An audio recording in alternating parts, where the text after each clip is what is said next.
கலவர பூமியாக மாறி இருக்கிற இன்னொரு ஆசிய நாடு. ஆம், இந்தோனேஷியாவில் மக்கள் போராட்டம் படித்து அங்கு மிகவும் ஒரு பதட்டமான ஒரு சூழ்நிலை காணப்படுது. என்னதான் அப்படி அங்கே நடக்குதுன்றதை பார்ப்போம். சின்ன வயசில் படிக்கும்போது இந்த இந்தோனேஷியா என்ற ஒரு நாடு எரிமலை வெடிப்புக்கும் அடிக்கடி பூகம்பங்கள் நடைபெறுவதற்கும் தான் ஃபேமஸாக இருந்தது. அந்த காலங்களில் நாங்கள் படித்தது அப்படித்தான்.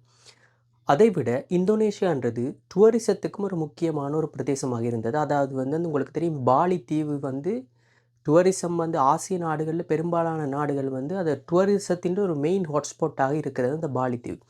இப்படியெல்லாம் பெருமை கொண்ட அந்த நாட்டில் பெருமளவான இந்த செய்திகள், போர், ஆர்ப்பாட்டம் அப்படியான செய்திகள் வருவது மிக குறைவு.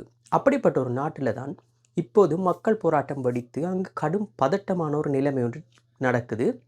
என்ன நடந்ததுன்ற அதுக்கு பார்க்குறதுக்கு முன்னம் இந்த போராட்டம் என்னென்று ஆரம்பிச்சதுன்றது முதல்ல பார்ப்போம். முதலாவதாக இந்தோனேஷியா பாராளுமன்றம் ஒரு சட்டம் ஒன்று நிறைவேற்றியிருக்குது. அதாவது பாராளுமன்ற உறுப்பினர்கள் எல்லாருக்கும் ஹவுசிங் அலவன்ஸ், அதாவது அவர்களுடைய என்ன சொல்வது, தங்குமிட வசதி இல்லாட்டி அவர்களுடைய குடியிருப்பு வசதிகளுக்காக மாதம் மாதம் $3000 அவர்களுக்கு ஒதுக்கியுள்ளது. கிட்டத்தட்ட அது இந்தோனேஷியான் பணத்தின்படி 50 மில்லியன் இந்தோனேஷியன் பணம், அவர்களுடைய பண மதிப்பின்படி. இது கிட்டத்தட்ட என்ன சொல்வதென்றால் அவர்களுடைய ஒரு சாதாரண ஊழியர் மினிமம் வேஜ்னு சொல்கிறார்கள், அதி குறைந்த சம்பளம் அல்லது ஊழியத்தின் 10 மடங்கு பெரியது இந்த அலவன்ஸ் ஆனது. அதாவது பாருங்கள், ஒரு மக்களுக்காக சேவை செய்ய வந்த ஒரு பாராளுமன்ற உறுப்பினர் மக்களை விட 10 மடங்கு அவருடைய ஹவுசிங், அதாவது அவருடைய குடியிருப்புக்காக செலவழிக்கிறார். இது மக்களிடையே ஒரு கொந்தளிப்பை ஏற்படுத்தத்தான் செய்யும். எந்த நாடாக இருந்தாலும் அது கொந்தளிப்பை ஏற்படுத்தத்தான் செய்யும். அதை எதிர்த்து தான் ஆர்ப்பாட்டங்கள் ஆரம்பித்தன ஜகார்த்தாவில் கடந்த வாரம்.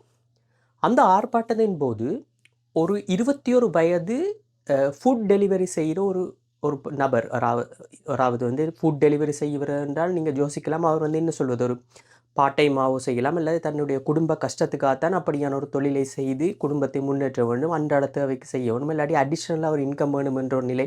அதாவது அடித்தட்டு மீடியம் லைஃப் வாழ்கிற ஒரு ஆள் தான் அந்த மாதிரியான வேலைகளை செய்வார், அந்த ஃபுட் டெலிவரி ஸோ அப்படிப்பட்ட ஒரு நபரை அங்கு போராட்டத்தை அடக்க வந்த இராணுவத்தினர் அவர்களுடைய இராணுவ வாகனத்தாலேயே அடித்து கொண்டிருக்கிறார்கள்.